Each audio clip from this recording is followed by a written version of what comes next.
Standing tall, we gotta make it our own. Give it 100%. We gonna take on the world.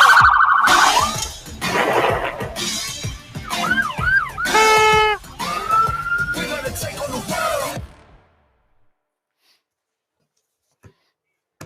Hello, welcome to Buxton Mountain Rescue Team Live. I'm Carney. And I'm Kerry.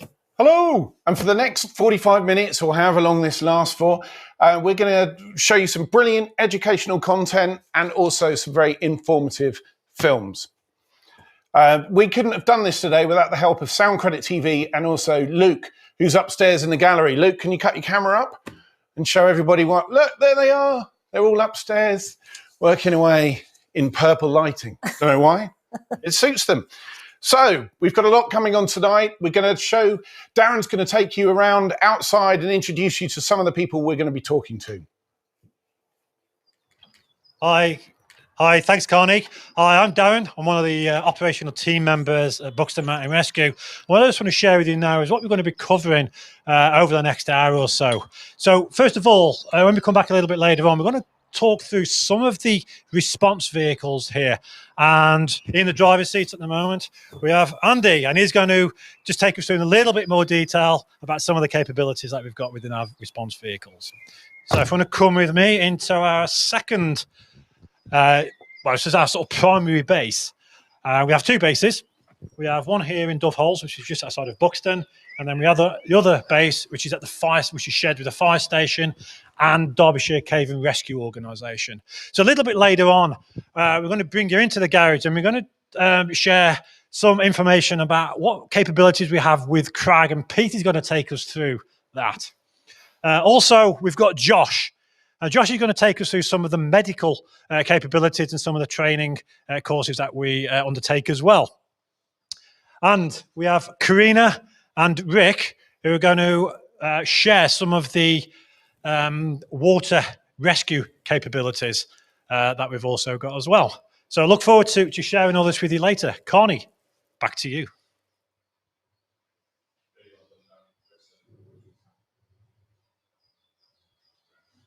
Rescue. We're one of 7 teams in the Peak District National Park, one of 49 nationally. Thank you. And this is the esteemed team leader, Mr. Neil Carruthers. Thank you, Carney. How are you doing, sir? I'm good, thank you. Yourself? Yes, very good. Slightly nervous, but then again, I'm not a television presenter. How are you doing? I'm slightly nervous, but I'm not a television star either. So there we go. We're in the same boat. So it's been a pretty weird year for us, hasn't it?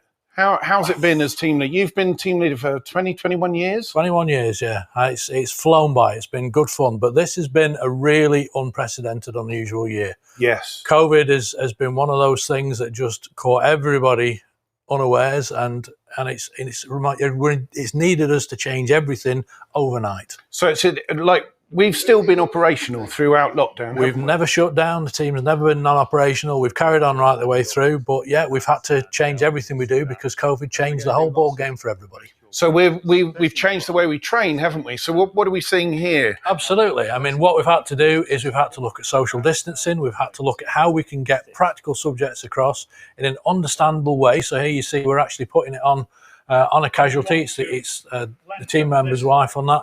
And we're going to do everything Zoom. We're using Zoom. We're doing everything social distance. So we're now all IT whizzes. You know, we take no whizzes at having to do all this now because we're having to cut in, we're having to do breakout rooms. It's been exciting, it's been good fun, but gosh, it's been hard work. It has been hard work. And it's not just the 3,500 Mountain Rescue England and Wales volunteers, it's all of their families. Absolutely. Families, I'd like to thank my wife and my family, everybody else's families and employers as well. Yeah. I say the employers are extremely good. People drop tools at a minute's notice and the employers just take it in the stride. So I'd really like to thank them. All the organisations that support us, fantastic job. Yes. It makes it easy for us to do it. So, but how has COVID affected the way we respond to call-outs? It's had to change everything we've had to do. Now, one of the first questions that we ask of the police and we ask of the ambulance service when we get a call is, are there any COVID markers? Is there anything that indicates that this person may have had COVID or maybe COVID positive. When we're travelling to rescues now, the drivers all have to wear masks when they're driving. And again, when you're wearing glasses like I do, that's quite a challenge in itself. When we're treating the patients now, everybody's wearing personal protective equipment all the time. It used to be the casualty carer, but now we all wear it. We're all wearing gloves, we're wearing masks, we're wearing goggles, we're wearing waterproof clothing, which on a hot day is not the most comfortable thing. Yeah, I remember on one day last year, we had 3 call-outs in one day, and quite a big unit to carry up the hill. Yeah. And with the face mask on, it was really difficult just to get the air in. It's incredibly challenging. Yeah, absolutely. So we can see here, this is some of the work we've been doing in the last year, isn't it? And just how everybody has to wear PPE. And that's, does it affect the amount of time to reset the kit, because we have to disinfect everything? Absolutely, Connie. I mean, basically everything has to be clean before we use it. Everything's disinfected as soon as we get back. So rescues now are taking us effectively twice as long as they used to do. Yeah. We take the time it takes for the rescue, and then after that, then we have to clean everything up. We have to make sure everything is good to go for next time. We have extra spares of everything. Mountain Rescue England and Wales has spent over £45,000 on personal protective equipment to issue to team members, and that's just masks and gloves. Wow! So it's been a. And that was a call out on New Year's Day, wasn't it? It was. Kerry, how can people get in touch with us and get involved in the show? So if you go onto our social media areas, you can post a question, post a comment. So we're on YouTube, Facebook, Twitter, Instagram. I'd like to make a little mention as well to Rebecca Rose, to apparently 2 little boys here in Dove Holes watching, so welcome to you. In the town. So there'll be no latency with their viewing. It'll be instant. So what we'd like to show you now is a little film that Luke made last year, or back in the end of 2019, I think, with one of the people, Ollie, who we were able to go to and help after he got himself in trouble. Watch this.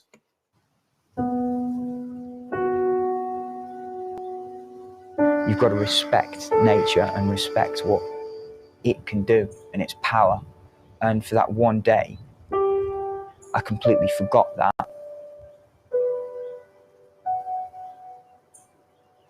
My climbing partner, Lou, we were going for a normal training session. We were going to head up to the indoor wall and do some training, which involves lots of pull-ups. And it was a lovely day, so we said, well, screw it, let's forget about it for today. Let's go and do some normal climbing outside. So we went up to Alderley Cliff, and we'd never climbed there before. We couldn't be bothered to get all the kit out and set up, because it takes a good sort of 15 minutes to re-rack all the climbing gear that you need. So we said, okay, well, let's leave that and we'll solo an easy route.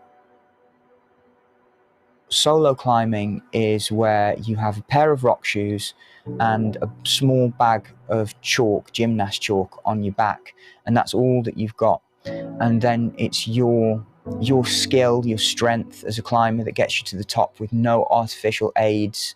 And in hindsight, it was so stupid. I had to perform a move that's called a rock over, which is where you rock all your weight over onto one leg. And as I grabbed this pinch and pulled on it, I could just feel this little snap. My left shoulder started to peel backward off the rock. And at that point, you know it's going to be bad. I landed right on this hard block of limestone. At the time, we thought it was just a bruised spine or stress fracture, something like that. But it turned out what I'd done, as I landed, my left foot landed first and had completely shattered the heel bone. And then working up from there, the main bit was I broke 3 of the vertebrae in my spine. And that was the biggie. Fallen climbers can be very badly injured, so there's always the concern about, possibly spinal injury, head injury. But this one is the one that we would really train for and have to put all our training into action. Mountain Rescue arrived, and everything that they did was so critical to making sure that I kept the use of my legs. If they didn't take care of me in the right way, the consultant said it could have easily caused irreparable damage. I remember that point where the consultant said, after all these scans, he said to me, you broke your back. And that's the bit where you just go, geez, what have I done? All the time through this, the consultants have been telling me, you're not going to make a full recovery. But for me, that wasn't acceptable. So I set about the task of going, right, you're not going to stand for this. And then slowly started to work on muscle strength and building it back up. And by the August, I managed to do my first climb again. And the Mountain Rescue Team, they deserve more than we can say. They should be paid, they should be full-time, they should be looked after. We've got to do everything we can to fundraise for them, to help them, to make sure that they're given everything that they need to keep going out and doing the job that they're doing. The thank you just isn't enough.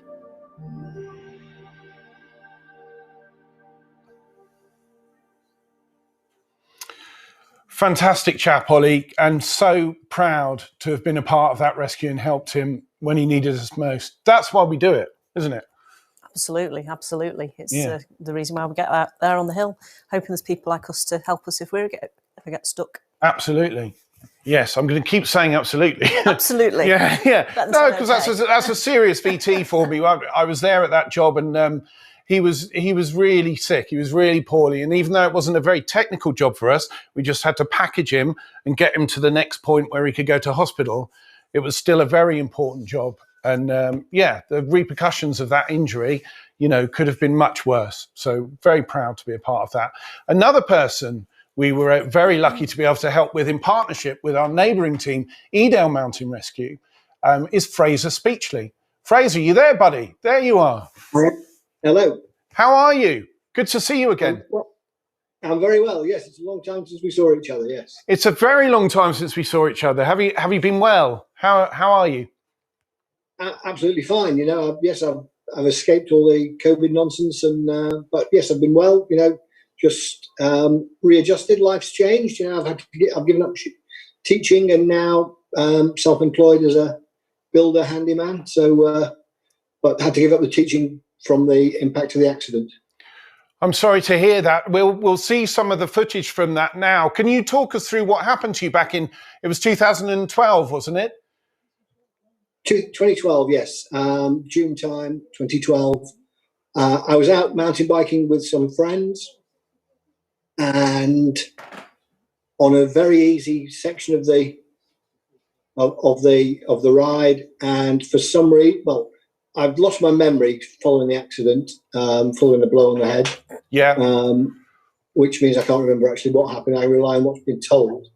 But the upshot is my bike, when I got it back, the front wheel had failed, which what we think is that it buckled, locked in the forks and threw me over the handlebars without warning, and I landed on my head, which caused the problems. So I was semi-conscious, not doing what I was told, and luckily I was with a group of very proficient outdoor enthusiasts, professional freelance outdoor pursuit instructors, and professionals, and they knew what to do. So I got away with it. Basically, they knew they wouldn't be able to get an ambulance to where we were, and they called Mountain Rescue straight away.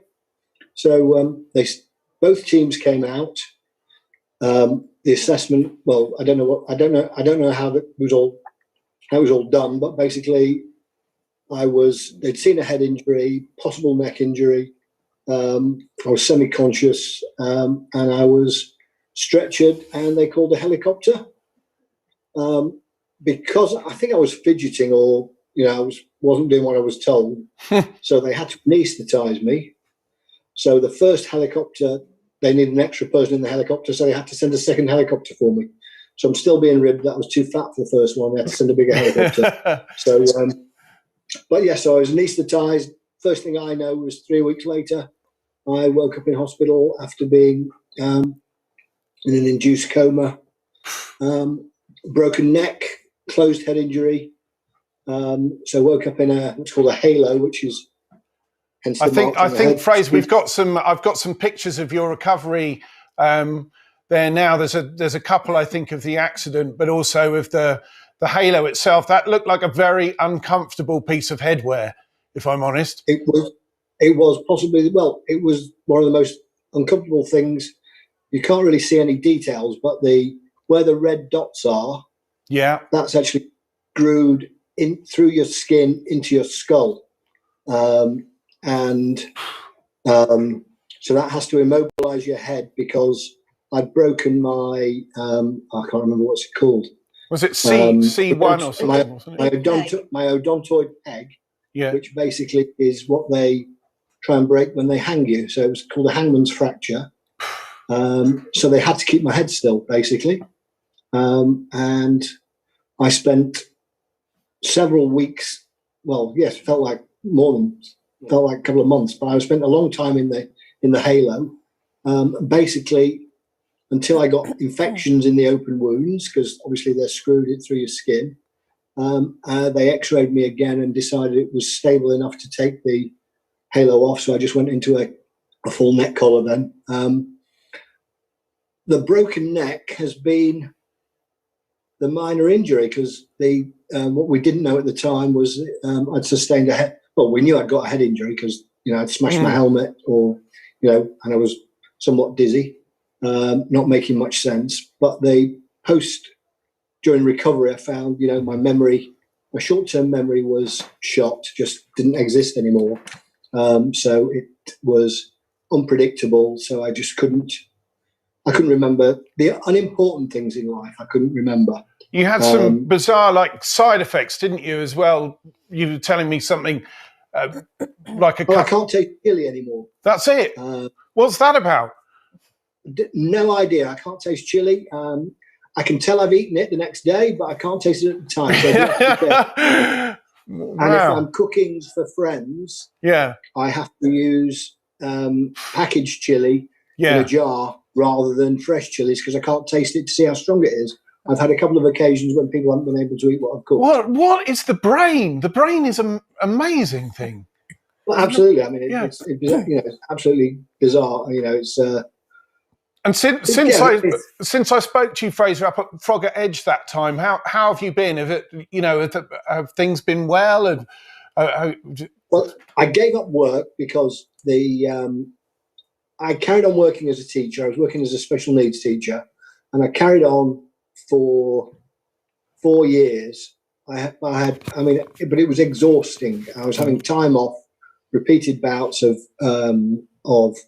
I just couldn't do the job as well as I did. You're assessed regularly as a teacher. My performance went down, and it was just it was too much. I was head of 3 departments. I was managing different staff, etc. It was just too much. So I gave up reluctantly, but I've been self-employed since. It's fully understandable. I think that when things like this come along in life and we change direction, we have to change direction with the stresses that come with them. Yeah. What is great is that you have your health and mobility, and I'm so proud to see you there today. It's brilliant. It could have been so easily that it would have been. I was used to working with severe and profoundly handicapped young people, and I could have ended up in a very similar state with with very little change in the circumstances. If it wasn't from prompt help from friends and the Mountain Rescue Service, if they hadn't got me sat down and stopped me running around the hillside, whatever it was I was doing, I could have exacerbated the injury I had and ended up If it had got worse, it would potentially a fatal injury. So it was yes, it would. Yes. Well, I'm very pleased to see you there today, and thanks so much for being part of the show and talking to us this evening. Really, really lovely seeing you again. Well, thank you very much. And, nice to see you again. Yeah, and hopefully I'll see you soon when everything goes back to normal, God willing. Well, yeah. Hopefully, all right. yes. And thank you to everybody. As well. So. Again, pass my wishes on to everybody there and all parts of the team in the service. So thank you. Will do. Thank you. Thanks very much, Fraser. Crikey, Kerry.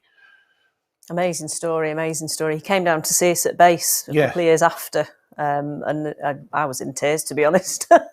I wasn't even at the call out, but it had such a profound effect on the team, just with his injuries and how he recovered. You know, his spirit. That's a remarkable thing. The majority of the jobs we attend in mountain rescue are for lower leg injuries, but there are the occasional jobs which are more traumatic. And when we have positive news and we're able to talk to a casualty post recovery, it's fabulously uplifting for everybody, isn't it? It really does help us stay grounded. And talking of staying grounded, we've got Darren outside with our vehicles. Darren, what's going on? Hi, thank you, Connie. Yeah, really inspiring story, really, from Fraser. Thanks for that, Fraser. It sort of inspires us all, really, for doing what we do. So I'm outside now. The sun is starting to set behind us, and where we are in Dove Holes, which is just outside of Buxton, we're in a sort of a community area, and just behind us here there's a park, and we've got lots of kids playing on the park who are actually watching us live on YouTube as well. So to help us walk through and just talk through some of the aspects of our response vehicles is Andy. Now Andy's actually nice and warm in the vehicle, so let's see if we can drag him out. Andy, would you like to step outside in the cold? Darren, hi there. You've got the heat of this lovely Hilux. So, Andy. Hi. Yes. So, how long have you been in the team? Just give a little bit of background. I've been 20 years this year. 20 years in the team, wow. Yeah. Joined in 2001. What was the sort of the main reason for joining a mountain rescue team? Right. Well, I'm, by profession, I was a firefighter. And when I moved to this area into the Peak District, I realised I might have some transferable skills, which the team might be interested in. And I was certainly interested in the team, so joined back then, haven't looked back since. Fantastic, excellent. So, Andy, can you, over the next sort of few minutes, can you just take us through some of the kits that we actually carry on Mobile One, which is a primary response vehicle? So we've got, this is one of our primary response vehicles. We've got three primary response vehicles. This one's a Toyota Hilux. We've got the iconic Land Rover Defender and the trusty old Ford Transit. Each vehicle is kitted out in the same way as far as equipment's concerned. So up on this shelf here, we have our rescue equipment, our ropes and our tackle for getting people who are injured and stuck on the cliffs and crags, rescuing them down to ground level. We have 2 lengths of rope, 100-meter ropes for the particularly long rescues, long distance crags, and the shorter 50-meter ropes, which is what we tend to use more often because they're more in a scale with our hazard. Fantastic, brilliant. So you've got different types of length of ropes and different sort of bits of kit, which we'll actually cover in a little while with Pete inside. Just a little bit intrigued to find out what this is. Seems a little bit out of place. Right, well, this is one of the most important pieces of kit on the vehicle, to be honest. This kit is all high technology, all very very expensive, but without the people, then the kit's of no use at all. The most important thing that we have is our people. And this is my coffee to look after the inner man. Oh, that's fair enough. Thanks a lot. So we've got a lot of kit in the vehicle, and we're going to go into this kit below a little bit more detail. So a little bit more detail a little bit later on. So if we come to the back here, Andy, what do we sort of carry here in this part of the Hilux? Yeah, okay. So having rescued them from their precarious position, maybe patched them up a bit with a first aid kit, we now got them into a better position, but we're still probably in the middle of nowhere as far as the ambulance service are concerned. So we need to get them from where we are to the roadside where the ambulance crew, where we can hand over to the ambulance crew. So what we've got here is our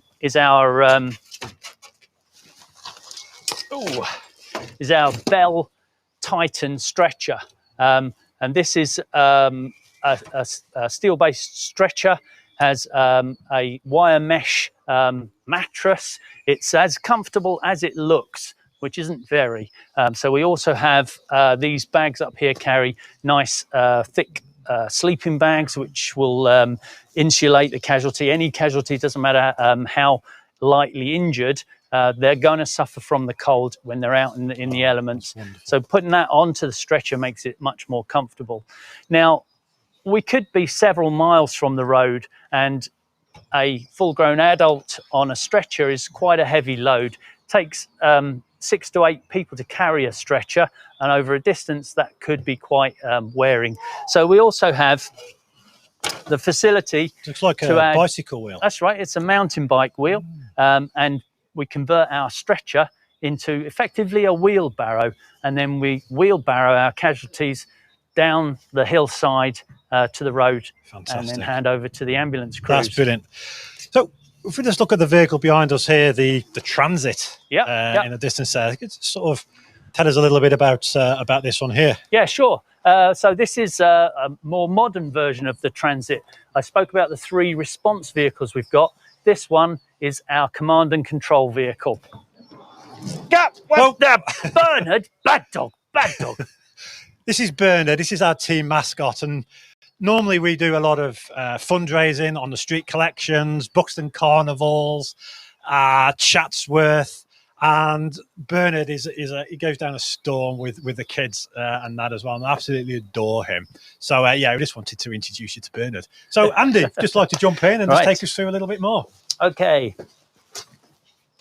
So as I said, it's command and control. So this vehicle is what we would set up, particularly if we've got a search incident to go to. We've got computers, repeater screens, so we can brief section leaders who are going out to search for our casualties. And the control function involves various radios. We have sets that we can talk to our sections on the hill. We can also talk to the Coast Guard helicopter on these sets.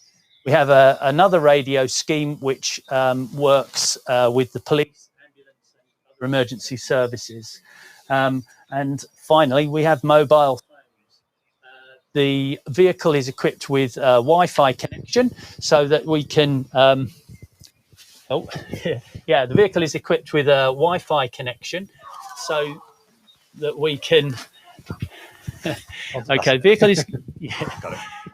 Wi-Fi connection so that the computers can work quite effectively. Okay. Brilliant. Thank you very much, Andy. So a bit of technical times, and the mic and Andy's just run out, so you probably sort of dropped his sound a little bit there. So, as I think Kerry mentioned earlier on as well, we pretty much rely on donations for everything within the team, from the bicycle wheel back on to Mobile 1 just behind, and the whole of Mobile 3 as well. So, Andy, thank you very much for that sort of insight. Doesn't make sense, but you know what I mean. Just give me a load of flannel. Yeah, just a load of flannel again. Brilliant. Carney, back to you. If I ever need a microphone politely slipped to me, I know who to come to. Thank you very much, Darren. That was great. So our next VT is about a very strong, confident, brave, inspiring lady. Okay. Now, some people in the team give up their time, and that's enough. And other people then in their free time, want to fundraise for the team. Check out this remarkable film. Bags are all packed now, ready to go for 9 o'clock start in the morning.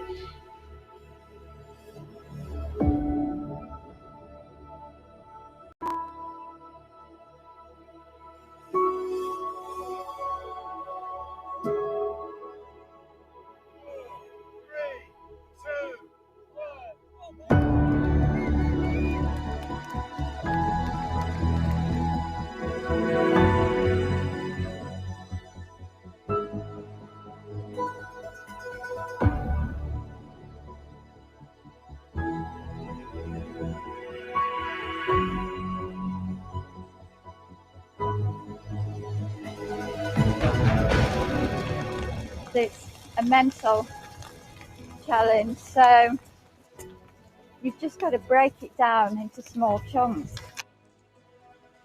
It's called the Spine Britain's most brutal race, and they were, in my eyes, quite brutal. I think 70% of the competitors this year went and failed to complete it.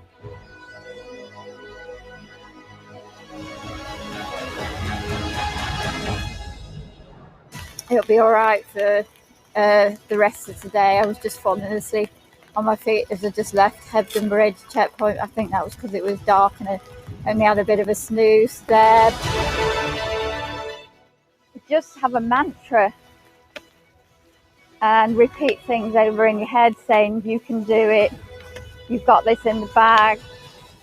It's more difficult at night. Obviously, you've got to have your head torch on, you've got to look at your feet. It's quite a lonely journey coming along that track because it's just head down and just keep going as fast as you can. And I had a drink and a piece of my mum's Christmas cake, so a bit of home comfort. Well done, Claire. Oh, amazing, mate. Well done, Claire.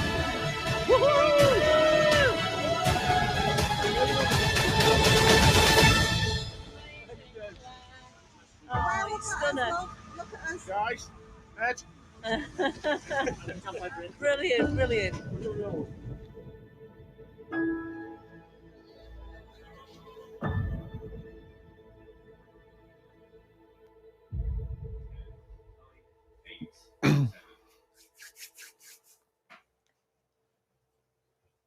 I mean, what an incredible achievement. Claire, wow. Oh, thank you.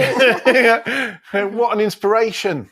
And I watched that film and then decided I would try and attempt this as well. Oh, good. And then there was COVID. So it's given me 2 years to get in shape. So how was it? It looked horrible. It was great. It was tough. It threw all kinds of weather at us, rain, really bad wind.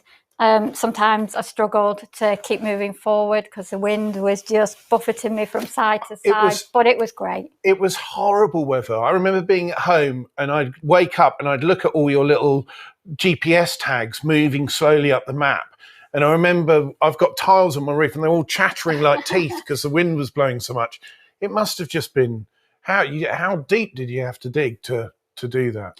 Well, I mean, it's 108 miles in length, and it's not only a physical challenge, it's a mental challenge as well. Yes. You've got to make sure you've got all the right kit so you can stay warm. You've got to keep eating, so making sure you've got the energy levels to keep going. I love that shot of you like just Yeah, trying to spoon something in. Kerry, you know about the spine, don't you? It was spiny weather, wasn't it? Year before last now, wasn't it? So. Yeah. But Montaigne. There you are. What are they doing to you there? They look like they're Kit checking. Oh, good. Check that you've got everything Good. important. They're my goggles. So when the rain's spanking your eyes, when you're getting rained on rather heavily upwards at, your eyes are protected. But yeah, lots of kit you had to carry, didn't you? Absolutely. You have to carry a sleeping bag, a bivvy bag. You've got to carry means What's to be able happening to here, Claire? Because it looks like a waterfall's going upwards. What's happening? Well, this is when we were going over Kinder in the early stages of the race. And as you can see there, that's the Kinder downfall.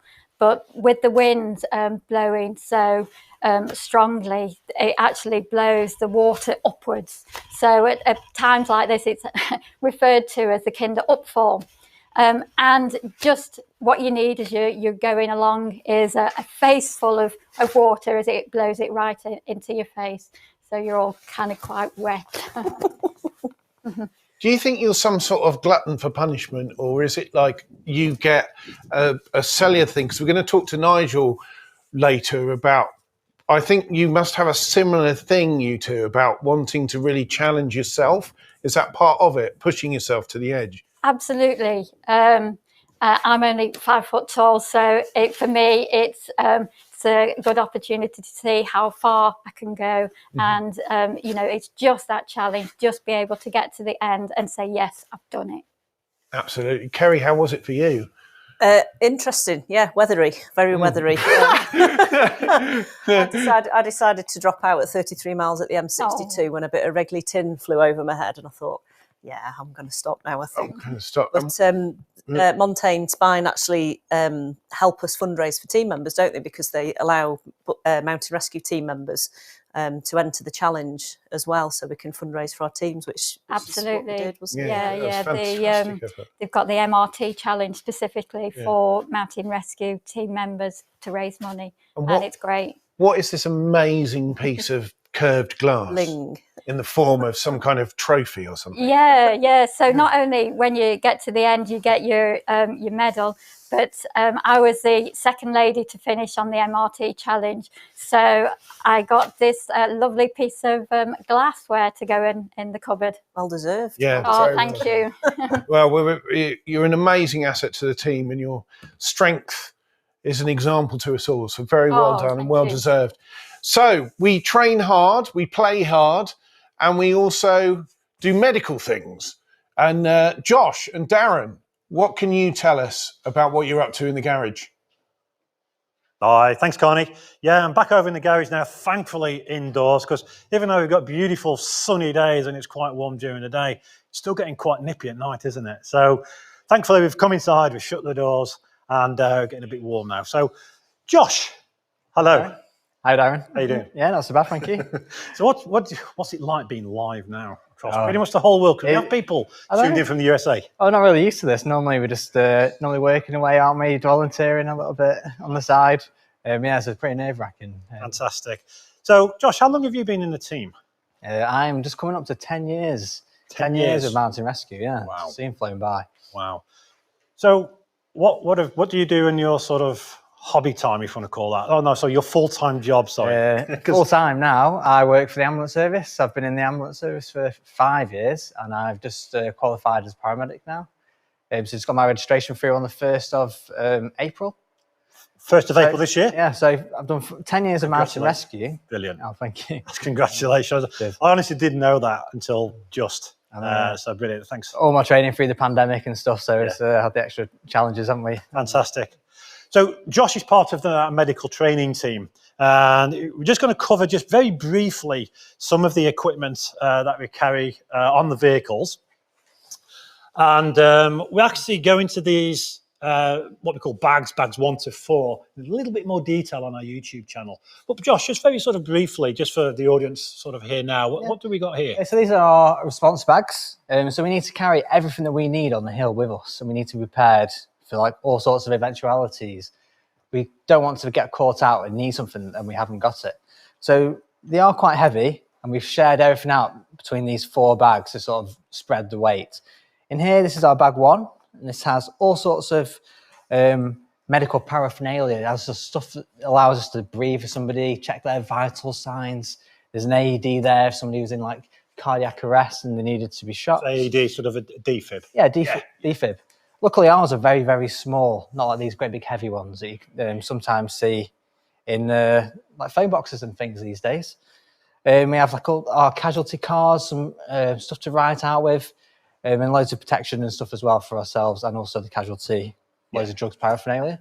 Perfect. So here we have oxygen. So obviously somebody that's life-threatening injuries, or someone that's seriously unwell, somebody that's having an asthma attack, they need oxygen. We can use that as well to drive some medication that we have. Entonox, many people might be familiar with that in the labour suites. So when they have their babies, gas and air is commonly used, isn't it, as a great pain relief. So we carry that. So what's this sort of other large bag at the end? And then bag 4 has got all sorts of bits and bobs in it. It's got splints for protecting people's injured limbs, helping us to stabilise those. And it also has a box tent and a CAS bag, a big blanket to keep somebody warm and protect them from the environment. Brilliant. Oh, that's fantastic. Thanks for that, Josh. So we just want to sort of demonstrate just a little bit of the first aid equipment that we use. And we've got a willing volunteer here. So who do we have on the floor here? Hi, I'm Delvin. This is one of our team members. So we're just going to talk about through our splint. So if we have a Kendrick traction device, then this will be used for somebody that's had a big impact, so like a paraglider or something like that, and they've come down hard on their feet and they've broken this big long bone in the feet, called the femur here in the thigh. So we're looking at a mid-shaft femur injury, and we're going to use this to help pull the bones apart, because as they've broken, big muscles, the bones might be like this in their body. We're going to pull them apart. Be a massive pain relief for that casualty, and it's also going to try and stem any blood flow or protect from any further injury in this area. So we're going to use this big tent pole, and we're going to use traction against the inner aspect of the thigh up here. So we're going to sit that in place, and we're going to use a foot strap or an ankle strap down the bottom. We'd normally expose the foot and stuff like that just to make sure that we can check that we're not causing any damage. And then these straps are going to come in the bottom, and we're going to apply traction. So because this will be broken in the femur, this leg is going to be much shorter than this one. So good to compare. So we're going to use this good leg and look at the length, and we're going to apply traction until they're the same length on our casualty. And then we're going to apply some traction, and we're going to just pull it just so we can see that these are the same length, and then apply some stabilizing supports on the rest of the leg here. So just careful with me 1 second. And then this really supports that limb. So I think the casualty at the moment would be having sort of form of pain relief now and Entonox or something a lot stronger that we carry. Yeah, so hopefully it depends on the injury, but if they're showing signs of life-threatening injury, we might need to get this on quicker than we would like. Otherwise, we'll give them some really heavy pain relief, get them comfortable as much as possible, and then we'll apply this nice and steadily just to make sure this injury is stabilised. And we would also call this a big sick for us. So this would be possible helicopter. We need to get this person evacuated quickly. Fantastic. And just sort of touching on the helicopter, it's also the stretcher sort of rigged behind us, and we're actually going to touch on that a little bit later on with Peter. Josh, thank you very much for that. Really insightful as well. And again, congratulations on becoming a paramedic. Oh, thank you very much. So we're going to hand you back shortly to Kerry and Carney back in the studio. And then when we come back here to base, we're going to be looking at the stretcher and some of our crag rescue kit. And also just behind me here is a water rescue raft, and we'll be looking at that too. So Carney, back to you. Thanks, Darren, and thank you very much, Josh. Josh, I'm so immensely proud of Josh. He's a wonderful young man, and he's just changed his life and his career. He was a technician, and he's now become a paramedic. So his job is to go and help people, and in his spare time, he helps people. It's amazing. It's absolutely amazing. Mel, hello. Hiya, Carney. How are you? Very well. How are you? Yeah, very well, thanks. What have you got there? I've got one of our 2 drones here. Let's have a look. So this is the Mavic Pro. Yeah. We've had these about 3 years now. We've got 2 of these. What we started off with when we first started the drone team, with yourself, I'm one of the first pilots that qualified 3 years ago, and we've used this small drone as a practice and to get used to it and to get the feel for drones. So I can see, is that training? That is, that's in training, yeah. COVID safe, very good, very good. Well, COVID's actually stopped training for a while, so we had a bit of a review of the drone team, which was quite, gave us a bit of breathing space. Yeah. And we've got an 18-month strategy now that is going to take us forward. So we've got lots of organised training sessions like this. Who are you looking for there? Looks like we're actually looking for a dummy. Okay. We have 2 drones, and we split the dummy into someone a pair who of legs might also do catering on a train or something. I don't know. It's supposed to be a pilot's outfit. There was a scenario to go with it, as there always is with our training. Yes. And it was a downed pilot. Now, there you are. I saw you there. That was you me had there. a double cameo. Yeah. This was a local quarry. I think that was our deputy team leader's expenditure, wasn't it? It was indeed. On a bit of fancy dress. So you can see there, he's... Yes, there he is. There he is. Pilot's cap as well. Wow. Okay, well, you don't see that every day, do you? You don't, indeed. I tell you what, on the drone team, it's certainly very strange carrying a mannequin around dressed as various things. We had a training exercise last Sunday, didn't we? We did, yes. And I had set up the scenario, and it was a fisherman who'd had a fight with another fisherman. So I had to walk around Irwood Lake and with a mannequin dressed as a fisherman and hide him. And it was very... And then go and collect them afterwards, That's odd. What kind of things can we do with these, Mel, that we can't do with other tools? We can get quite high up in the air and get a lovely wide overview of the ground. Yeah. We can also go into places where it might be a little bit dangerous to send either dogs or people. Like brambles and stuff? And, perfect, brambles, crags, that sort of thing, water. Yeah. You fly it over lakes and reservoirs and things like that. So it's an added tool. It's not something that's going to replace dogs. No. Or anything like that, but it's just going to work with them. Going to work with them, yeah. And it'd be good for aerial stuff as well. So if we're managing a scene of some sort, you get some really good aerial shots with that. You'll be able to see where people are. And you've been deployed recently, haven't you? We have. Yeah. We were originally called out to a walker at Hollingscross. And just as we got there, the team leader said that we had another call had come in from Derbyshire Fire and Rescue. And they were fighting a fire at Rushup Edge and wondered if we had a spare drone that we could take up there to have a look at the area and see if it was all out and see what the size of the area was. It's just brilliant having these multifaceted tools that can help different areas, isn't it? It's really good. What do you like about it personally? Because I know you're very invested in the team and you specialise in lots of different things. What is it about drones that really attracted you to it? It's the fact that it's such a small piece of kit, but it's, but what it can do is huge. This one is sort of our entry level, as I say. There are drones now that can fly in a lot stronger winds and in rain and poorer weather. You can start adding things to them, so we can get lights to them. Microphones, speakers. The only way is up. Certainly is. Fantastic. Well, thanks for talking to us, Mel. You're very welcome, Kearney. We're going to show you a short film now about training and what we do. Watch this. Factor, your priority is saving the life. Happy with that? Yeah. I think I've actually always probably been quite self-doubting, always held back. Yeah, and actually I think there was a light bulb moment and I just thought, it's now or never, so I guess go for it. And I have, and it's the best thing I've ever done, really, yeah. My main role, my lead role, is medical officer for the team. I've been doing it now for, I think it's 3 years. Mountain Rescue England and Wales, it sets the syllabus for our training. So therefore it's a nationally recognised qualification. All mountain rescue teams, their casualty carers are trained to the same level. So there should be quite a standard. The most challenging part of the training, because I'm not actually from a climbing background, was perhaps the crag work and all the skills you need to set up rope systems. I'd never even abseiled before. My first abseil was off Monsell Trail Bridge, so it was like a baptism of fire, but I absolutely loved it. It was incredible. So I really enjoyed as well learning all the complexities of rope systems. Although we're volunteers, I do think we are quite a professional organisation, and the training has to reflect that. We do a lot of training out on the hills in all weathers, cold, wet, dark, windy. There is a seriousness to what we do. The team members could make mistakes, and therefore it's the training we put in to make sure they don't make the mistakes. So what are we going to do now? We've decided this person's fully dead. So we're now treating it as a crime scene. What are we going to do? We train once a week on a Thursday evening. However, I do attend lots of kit check nights on Mondays. It's not just about the training.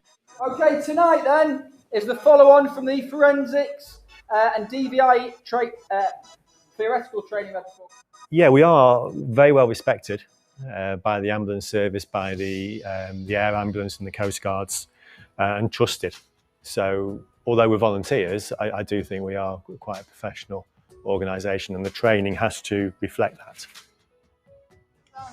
Oliver, stop the mountain rescue team while you're over, and then we're going to need oxygen and other things we haven't got. But I think we're pretty good. I'm proud of the people in the team. I'd be confident to call the team out to help me or to help a relative of mine. Yeah, I'd be happy. I've only just noticed that he says I'll be quite confident to call the team for a relative of mine, but not himself. But, Dave is a wonderful bloke and the head of our medical team. And Ruth Breeze, who you also saw in that VT, she is now a full operational member. Well done, Ruth. Carrie, what's going on the socials? Anything? Well, firstly, if anybody's got any more questions, please just put them in the comments below. Any anything you've seen you've not maybe understood, we've run through a bit too fast. But with this, the odd little question has come up, and one was about how many call-outs we've had this year. Yeah. And the number is, have we got the number somewhere? Dum, dum, dum. 110. Team leaders just told me 110. Yeah. Yeah. 110. So yeah, that's pretty good going, really. That's pretty good going. Yeah, we're up about 20% on a normal year, right? So we train hard, and we have different teams and different specialist areas. One of those is water. Darren. Hi, Carney. Hi, mate. Hello, how are you? Yeah, good. How are you? How's it going over there? Brilliant. How are you doing? I do really well. It's nice and warm. We're back inside the garage here. It's nice and warm. So why have you got that Lego guy with you? Which Lego guy? This one here? Yeah. We'll talk about him in a minute. Okay, fair enough. Yeah. So, hi, welcome back. We're on sort of just over the next few minutes, just briefly discuss or just have a talk around our water rescue capabilities. And to take us through that is Karina, who is our training coordinator officer. So she heads all the training within the team. But before we start that, Karina, just want to ask you one or two questions. You don't know what I'm going to ask you. No, only joking, she does. No idea. So Karina, tell us a little bit about how long you've been in the team and why Mountain Rescue. I've been in the team for nearly 20 years. I wanted to be in the RNLI, but Buxton's a little bit far from the sea. Yeah, so, yeah, I do have an interest in water, but I'm also very interested in the mountains as well. And I wanted to do something mainly for the excitement. I thought I enjoy the activities that I do in the mountains and on the water, but if I can take them, to a further level and be prepared and experienced enough to rescue other people, then that's got to be really exciting. Yeah, brilliant, fantastic. So a little bit our sort of our water rescue capabilities within the team and the whole of sort of mountain rescue in England and Wales, and certainly in the Peak District Mountain Rescue Organisation, which we're all sort of members of within this particular team. So there are 3 levels that we train to, isn't there, I think, within I just realised, sorry, I completely switched off to what you were saying. I'm not interested. Yeah. Sorry, live TV. The water Brilliant live. We'll edit that. The water team, yeah. So all our team members are trained to what we call level 1 water awareness. And that means that they're safe because we have water hazards and water features in our area. And we know that everybody knows that they can be dangerous and how to look after themselves. We have reservoirs, we have rivers, we have canals, in the area. So we need to know how to behave around all of these. Then we have what we call our level 2, so our water first responders, of which is me. Yeah, Darren is one. We have 10 of those, and they're trained to the next level. They would get kitted out like Lego Man here. And this is Rick as well, does have a name. And they can walk in the water and they can wade. And they're very good for searching. So maybe if we have missing people around the edges of reservoirs, they can get in the water and see sort of under the undergrowth that our other team members can't see from the land. They also can do wading rescues. So they might be in the rivers. We've rescued a few people that have fallen into rivers. And also, undertake, like say, searches and so on. Then we have the level 3. Rick and I are both level 3, so we are water. And Andy as well, who was doing the Andy who was doing the vehicles, is a level 3 as well. So we have 3 of those, and we also get kitted out like this, and we're allowed to swim in the water, and we're trained to work in slightly more technical water. And also, I suppose what I haven't mentioned is we have floods as well. With climate change, we're getting more and more call-outs, particularly even in our local area, in the Peak District. You'd think it would be, it's not an area that floods, but we do have and have had a number of sort of call-outs to floods to assist the other emergency services in the floods when, all this kit, as you'll find out in a minute from Rick, is really, really important. Yeah, no, absolutely. So, Rick. Yep. Or Lego Man. Lego Man, yeah. So just very quickly sort of just take us through sort of head to toe, really, what you're sort of wearing. So this is our standard water rescue kit. I'm in a dry suit made by Northern Diver, one of our suppliers. This is a buoyancy aid, and I have a number of bits and pieces on that as well. A belt kit here with a throw bag. It's one of these. And we use this for rescuing people in the water. We'll actually throw this if you hold the end of the rope. Some people forget to do that. You can actually throw the bag to somebody and then pull them in.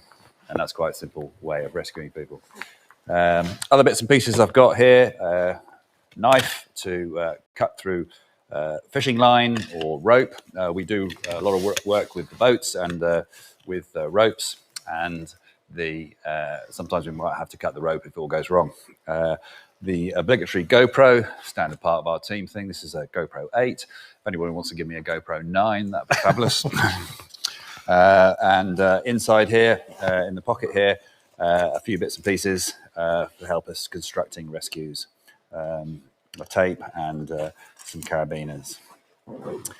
So the suits are designed to keep us dry, and we wear clothes underneath depending on how cold it is. Put more on if it's really cold.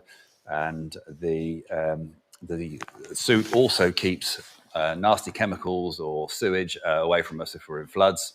And that one happens quite a bit, and we need to be protected as well.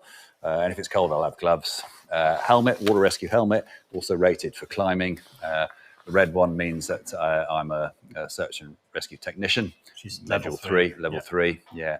And that distinguishes from the level 2s who have yellow helmets, same colour, and the big cheeses who have white helmets. She has a white helmet. That's it. So Karina, thank you very much for that, Rick. Karina, tell us a little about that boat you've got there. The boat. So we call this a rescue sled, and it's a great piece of kit for evacuating our casualties, for putting the water rescue team. So the module 3s, the search and rescue technicians can float on it. Unfortunately, the module 2s can only walk next to it and hold it. But it's great, like I say, for putting team on, but particularly our casualties. With its open back there, we can load them on really, really easily. And there's one location in particular that we've had 2 or 3 rescues to recently, where people have toppled off a path, quite a high path on a sort of rocky embankment, and ended up in the river. And the river's only quite shallow, and the easiest way to actually evacuate them onto the ambulance, the air ambulance sometimes, and sometimes the Coast Guard helicopter, has been to evacuate them down the river. And we've done that on a rescue sled. So it's a really, really handy piece of kit. Also for the floods we were talking about, if you have to evacuate people from their homes, you can get, 2, 3, 4 people on here, and evacuate them in flood conditions. Yeah, thank you. Thank you very much, Karina.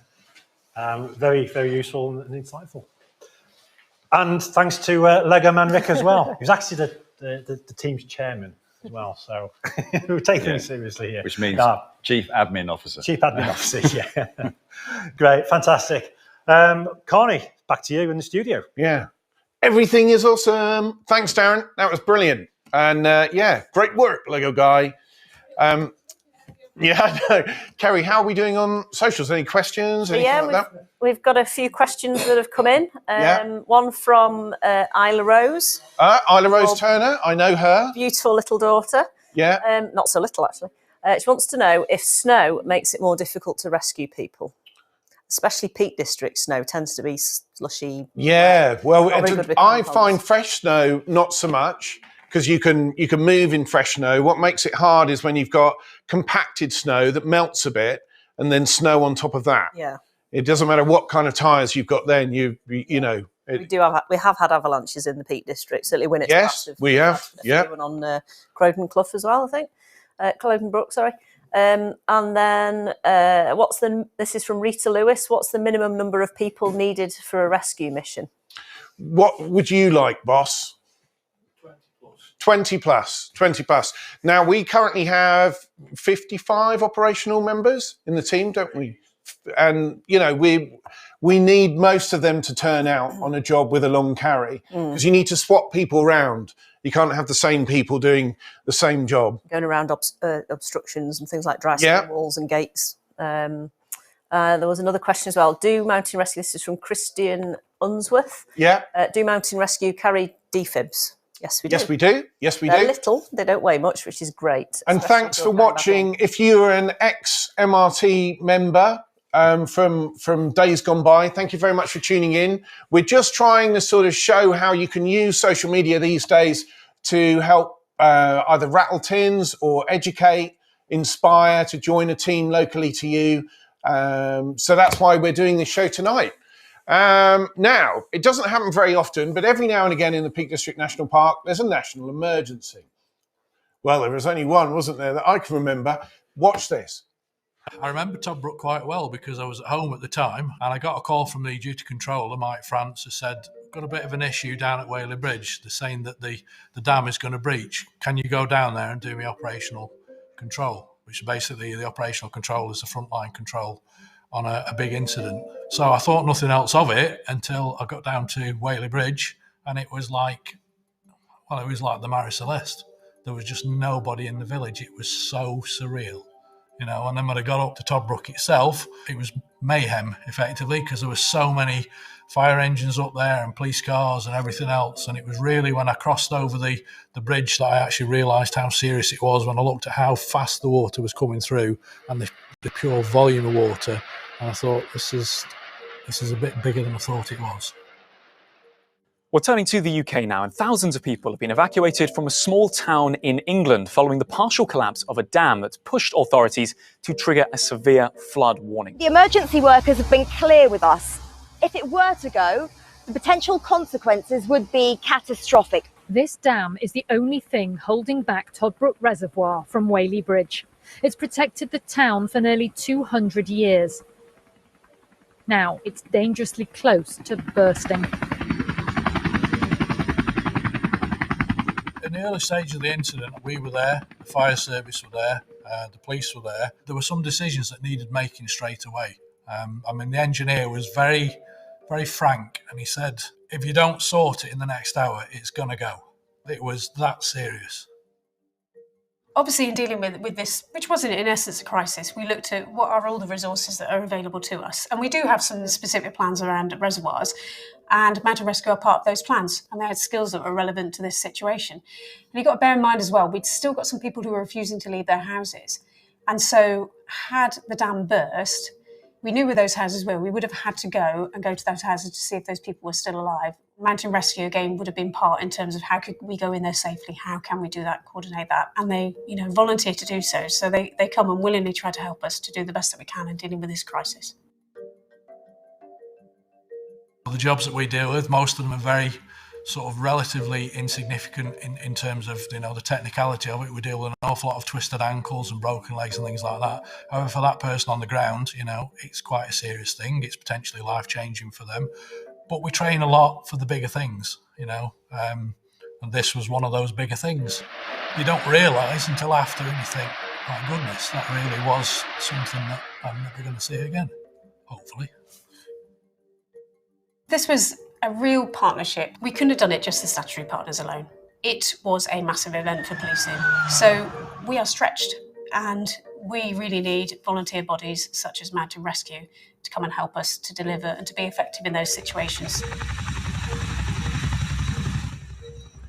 The aftermath was incredible gratitude by a lot of people, and you think, we didn't do much, but I guess our not much is obviously a bigger thing to them. We were doing it because it was part of our community. For them, it is their community. The number one priority in policing is to prevent the loss of life and to protect people. And they do a lot of work to support that. So I would say if you do want to give money towards this charity, it's certainly a worthwhile charity, and it's a charity that we work with on a regular basis in order to protect people. Brilliant. She has got click on off hair, hasn't she? Well, as you can see, that was a very serious incident that we attended along with other teams, mountain rescue teams from the Peak District National Park. And welcome back, Neil. What a huge thing to turn up to and try and manage. It's one of those things you look at it and think, oh my goodness, did we really do that? But it was a real regional effort. There was Buxton team there to start with. There was Kinder team to start with. We'd got fire and rescue service and the police, but that was it, But we expanded. We pulled in all the rest of the teams from the region, and we basically, averted disaster. It was at the time, I remember thinking on that first night, it was so touch and go. There was so much water in the dam. Someone told me that it was kind of a molehill of mud with a little skin of concrete on, but that concrete was all starting to break up. When we were deployed and sandbagging, what were you told about the structural integrity of it? The engineers were very, very, very frank. They said 50% chance is going to go. Yeah. Then afterwards, when we had the debrief, that 50% turned out to be 80%. Yeah. You know, so a 4 in 5 chance that that dam was going to fail. It was very, very close. It was very close. And right at the beginning, when we started sandbagging it, could you believe what was happening there? It was like teetering on the edge, wasn't it? Water was still coming there was over. water lapping over the edge. You could see from the stuff that had gone on earlier in the day how much damage had been done. And it was almost like the creaking vehicle at the edge of the cliff. Yeah. You were waiting for it to go. So it was just a case of, let's get the sandbags on, let's get it done. And we did it. And there's one moment as well when we got those pictures you can show, Luke, of the. There you go. So we've got a few pictures here from sort of behind the scenes. So that was us evacuating the town, helping the police out. I mean, the police did a fantastic job. That's a good picture there, showing the damage. The damage to that dam was immense. It's still in bits, basically. And you know, that was the moment that saved Whaley Bridge. So we put that rope system up, didn't we, to protect? Absolutely. That was Buxton and Kinder team put that in place. Yeah. The fire service would normally do a job like that, but they were a bit busy trying to pump the water out because it was the water was coming in at millions of litres a minute. It really was coming in at a tremendous rate, and the fire service had got in every big pump from all over the UK. The amount of water we were pumping out for the first 3 days, we were just basically keeping it from going over. I mean, it was an incredible thing to be a part of, and I was amazed that we were as involved as we were and as useful as we were. And part of the reason why we were so useful is because of our rope work, which is one of the things in Mountain Rescue England and Wales we all train a lot in. Darren, what are you doing in the garage with Peter Parker? Hello, hi, welcome back. And we're here now with Peter. I'm going to sort of like walk back over here, so I'm not too far away from him. And in fact, what am I going to do? I'm going to jump over this side, actually. It's actually rather better. So, Peter. Hi. Hello there. Hi, how are you doing? Welcome to live. You are literally live on there as well. Yeah. So, what we're going to talk about with Peter is just some of the crag rescue capabilities that we have, and we're going to touch in a little bit more detail on the stretcher. Before we start, what I like to do really is just ask our current members that we're doing these presentations about a little bit about their history within the team as well. So, Peter, how long have you been in the team? Just over 40 years. 40 years? Yeah. So not too long then? No, I'm starting to get used to it now, yes. So brilliant. So what do you do sort of in your spare time, as it was? I don't. I'll come here. Well, apart from the usual outdoors, as far as climbing, canoeing, just been paddleboarding, that's a busman's holiday as well, because I do that in my professional life as well. Brilliant. So that's what leads me into having a sort of liking for the crag situations and for the technicalities of the of ropework systems that we use, and it's a conglomeration really of rigging for rescue, rope rescues, and then industrial access rope rescues and rope work. So it all meshes together, and that's how the system that we use has been developed. Yeah, so over many years, obviously, with the 40 years that you've been in, and I've been in the 8 years, and I've seen the development, progress over that certainly short period of time compared to Peter. So, Pete, just take us through a little bit of some of the crag kit that we carry. Certainly now, sort of very heavy crag bag that we've got on the floor just here. Yeah, even though I've been for 40 years, it quite often falls to me to carry the bloody bag. Yeah. Right. Basically, our crag kit is a combination, as I've said, of climbing kit, standard climbing kit, like protection to put into to build belays in the rock, carabiners, some specialist devices, heavier versions of what exists for climbing, more substantial lowering devices that we use, the ISCD4s. Then we have the sort of ordinary software, as in tapes, slings, and ropes. But most of that is just a substantial version of everybody's sort of standard climbing kit. Yeah, fantastic. And that's carried on all our primary response vehicles, 1, 2, and 4. And that's probably one of the heaviest bags that we do have to carry on this as well. And we touched on the stretcher earlier on, certainly when we were looking at Mobile 1 with Andy earlier on. So we've got it actually. Pete, just take us through what we've got here and how would we use this in a real life situation. Most of the sort of climbing accidents in the Peak District normally end up with the casualty on the floor because they're short single pitch climbs. They will normally end up on the floor, which means that we go in, treat them, load them onto this stretcher, and then carry them away. But we do perhaps 1, 2 technical rescues a year where we need to fix some belays and some lowering points somewhere at the top of the crag, and then have 2 ropes coming down onto the stretcher. The whole system that we've got relies on what we call redundancy, which is basically you've got 2 of everything. So we've got 2 ropes coming down to the stretcher.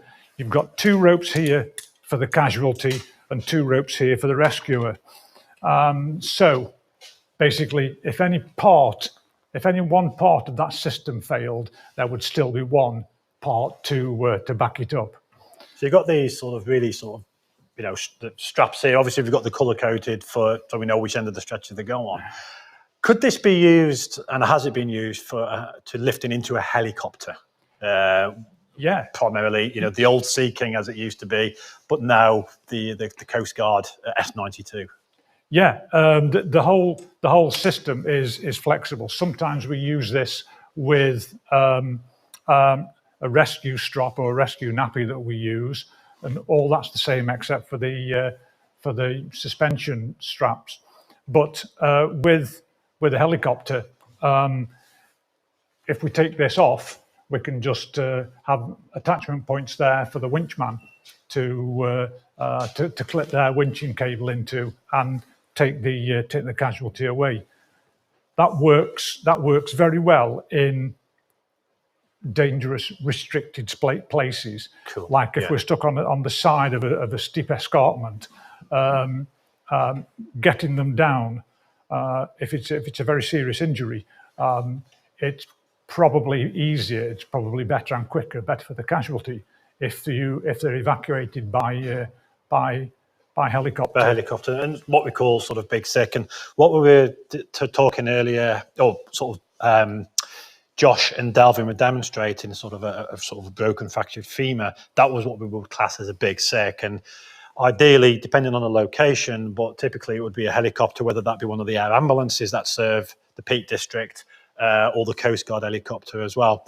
And you can see the sort of the capabilities of the Coast Guard and where they can winch down to and from from saving lives at sea, for example, sort of winching down onto a moving lifeboat. And then, like Pete was saying, in some of the more sort of confined areas, we need to be sort of pinpointing different ways we can do that. So, roughly how many, just sort of taking it away from the stretcher and back to you, Pete, because obviously you've got a vast amount of years and experience in the team, which is invaluable. You cannot be replaced. Yeah, I'm getting grey as well now. So, do you have any sort of memorable sort of rescues that you have been involved with? The memorable ones are either quite funny or quite technical. Yeah. As I say, we have 1 or 2 technical rescues a year. We were going to one instance was where we do the sort of safety cover and car parking for the community bonfire night. And as we were driving to the bonfire, we had a call out onto a local crag where somebody had fallen, and it was a very simple climb, but they were practicing a technique for a general mountaineering technique where one person had gone to the ledge, stood on the ledge, the other person climbed up and climbed past them, which is a shorter version of the type of thing you would do on a mountain. They were just out there practicing. And unfortunately, the guy who got to the top slipped, fell off, and then hit the guy who was trying to protect him on the ledge. There was a broken femur. This was at night time as well. There was a broken femur and some fairly serious chest and head injuries with two people. I think that resulted in the Sea King. Was it the Sea King at the time that came in? Or yeah, it would have been because it was just before my time. I'm so impressed with the pilots flying on that one. Fantastic. Yeah. We lowered the two casualties to the ground, and then the Sea King came in and picked them up. Brilliant. Fantastic. You think you're going to have just a steady evening directing cars around the around the car park, and then what happens? Yeah, but it was a memorable rescue. Yeah, fantastic. Thank you very much. Pete, it was actually before my time, and that's one of the stories that I hear a lot. Yeah, I've been here a bit longer than you. You certainly have, just a little bit. So thank you very much, Pete. Thanks for your time this evening. And thanks for the 40 years as well. Okay, that's pretty much it from the garage and sort of social media live from me. And I just want to personally thank everybody that's tuned in tonight. And everybody, there's a massive crew that we've got here, and we've put a load of photographs and that on Instagram stories and Facebook stories. Jump on there, have a look at the sort of setup and that as well. So that's it from me. Back to you, Connie. Thanks, Aaron. Thanks, Peter. I love seeing the old films. We've got some old, dusty boxes, and there's some films in there. And Pete Parker just hasn't changed. He's got a bit grayer, but he's hanging off the back of an old Bedford van in one of the things, and legend within Buxton Mountain Rescue Team. And another new legend has joined our fray. It is none other than Nigel Vardy. Hello, sir. How are we doing? Yeah, I'm all right, mate. Good. Yeah, nice one. What are you doing here? What am I doing here? I'm president. Don't you know? El Presidente. Viva El Presidente, absolutely. Yeah. Long live the president. Yeah. So how have you become president? Why did you want to become president? Well, I've been sort of involved in the team just for a few years, more as an associate more than anything. Yeah. But I've had first-hand experience of what it's like to be rescued off a mountain. Yes. I've had my life saved by mountain rescue teams across the world, and therefore it seemed the natural step to actually be part of a team that I can support in the best way that I can. Yes. I'm sorry about your creaky chair. That's all right. That's not you. It might be me, actually. Everything else creaks on So I've me. got some pictures here of you just being amazing in places. I love that one. You look off to the distance. Yes. That's another nice one. That's your climbing hands, isn't it? With tape? That's what's left. Well, I have to take them up now. If I don't take my hands up, and that's what's left of my feet. So. That's what's left of your feet? Yeah. That's what frostbite does to you if you spend a night out in -60. So what happened that night? We got very severely benighted on Denali or Mount McKinley at 20,000 feet. Yeah. We spent a night in a snow hole. Yeah. 3 of us. We had to spend literally the night, literally freezing to death under the ground, trying to get through a horrendous mountain storm, which they told us dropped to -60 centigrade in the wind chill. So it's not a place to be. It's not a place to stand out and admire the view. No. And we spent an entire night out there, and through a lot of fighting of ourselves and obviously the rescue services in North America, we ended up coming home by chopper, high altitude. Record was set, actually taking us off. And another journey in our lives began from hospital from there. And you were only 30? 30 years old, yeah. Lordy. Yeah. How do you learn to walk again with no toes? Slowly. Okay. Yeah. What you find is that you're stuck in a bed for a long time, and suddenly everybody says to you, by next week you're going to be walking again. And you get really excited and really excited. And then the moment comes when you stand up and you're instantly scared. Yeah. And you're not scared because you can't walk. You're scared because you think you'll fall over and look silly. Okay. And they brought me a Zimmer, a walking frame. Yeah. And they just said, stand up, Mr. Vardy, hold on to this thing. They'd taken my toes off 5 days before. Mm-hmm. And I stood up, and the two physio-terrorists, as I call them, said if you can walk a few steps, literally from here to the other side of the room we're in today, that'll be really impressive. Yeah. And when I got to the door, they said, fantastic, and took the frame off me. Because what they say is you'll always rely on that. So stand up and join the world. And I walked 50 yards down the corridor and was chased by a wheelchair and told to sit down. Yes. And that was it. It wasn't walking as we do it now. It wasn't walking as we'd go. It was a shuffle, but I was up. When did you do this? Oh, Baffin Island. Oh, Yeah. that was a whole 4 years after frostbite. What? I was actually ski touring and trying You to went climb. back? Oh, yeah, absolutely. I was back climbing in 18 months. I was winter climbing in less than 2 years. So how do you not only recover from something like you went through, but then go back into the... I mean, it's in your blood, right? You can't... Yes. You're an adventurer, aren't you? It's what you do. Yes. It what's get you out of bed in the morning. It's what makes you go and want to do things and achieve. The age-old phrase of, if you fall off your bike, you've got to get back on. And all I ever wanted to do from the first day of lying in a hospital bed was get back on the mountain. Wonderful. What is it about being on top of a mountain like that? Well, it's just gone, but it was there. But there's a solitude, there's an isolation, but there's a peace, isn't there? There is. There's a very, very beautiful, peaceful feeling to be on top of a peak and to absorb that moment. It can take weeks to achieve, to get to, for 5-10 minutes. But what a wonderful 5 and 10 minutes. Yes. It's a good thing, life, isn't it? It's rather useful. Yeah. But it's appreciating those moments in life. That's the important thing, not just going through your day surviving. Yes. The important thing is to thrive, to find those moments that define you and make you who you are. I couldn't agree with you more. That is the essence of life, I think. Yeah. Anyway, that was deep, wasn't it? Right. Kerry, what have we got as we draw this monumental 45-minute programme that's actually become 81 minutes to a close? We've got a few questions. Similar, the two questions. Okay. How to join the team and also who can join the team. Yeah. So basically, who can join the team? Anyone. Any adults, but obviously kids could support as well. Yeah. We've got a supporter team. So if you're either retired, got plenty of spare time on your hands to help support, but you're not so much at going on the hill and going up the mountains. We do a lot of tin rattling, we do a lot of fundraising. Events like today, we've used multiple supporters, especially Alison Stevens. I mean, you can have a look at our website. We'll put the details up there for you. So have a look on there, and that tells you either how to join or get involved with the team if you'd like to help us in some way or any way. I'd also like to say a big thank you for all the support on our social media channels. Yeah. Loads of lovely comments. Thank you very much. Lots of ex-team members, retired team members, and also a big up to who started mountain rescue in the first place. This team started in 1964. We had our big celebration not that long ago now.